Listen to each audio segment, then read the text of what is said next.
مولانا دشمن کہاں ہے مولانا؟ ارے یہ تو مولانا ایسی ہیں، بس یہ تو بیچارے ممبر پہ آ جاتے ہیں، بھئی یہ تو آ جاتے ہیں، ان کے پیچھے کون ہے؟ یہ تو آ کر کہہ کے چلے گئے، ان کو پڑھایا، یہ سبق پڑھا کون رہا ہے ان کو؟ نہیں مولانا، کیا مطلب مولانا؟ آنکھیں بند کر کے بیٹھے ہوئے ہیں آپ، دنیا سر ٹیک کر بیٹھ رہی ہے پورے سال کہ ان علی والوں کو لڑوانا کیسے ہے، توڑوانا کیسے ہے ان کو، آپ کو سمجھ میں نہیں آ رہا؟ دشمن اس وقت سے لگا ہوا ہے علی کے مقابلے میں، اور پوری تاریخ میں وہ علی کے مقابلے میں کھڑا ہونے کی کوشش کر رہا ہے، اور آج آپ کہہ رہے ہیں نہیں علی کا دشمن کوئی نہیں ہے۔ کیسے ہو سکتا ہے؟ علی کا واحد وہ مظلوم شخص ہے۔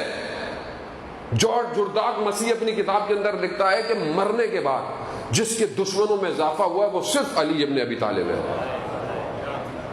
حقیقت ہے یہ، ہم آنکھیں بند کر کے بیٹھے ہوئے، وہ ذرا سی کوئی بات کہتا ہم کہتے نہیں یہ تو بڑا، کیا بڑا؟ کہاں لے گئے قوم کو اتنے چند سالوں کے اندر؟ کہاں جا رہی ہے ہماری قوم؟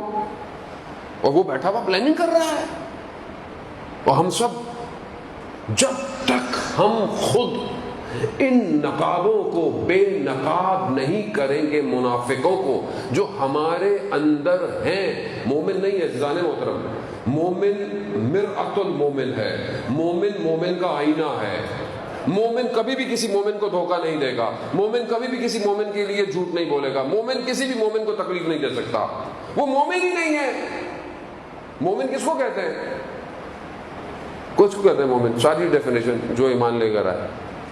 ایمان کیا ہے؟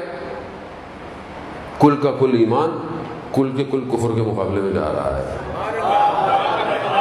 ایمان کیا ہے؟ ایمان ایک ہی ہے، یعنی حضرت علی ایمان۔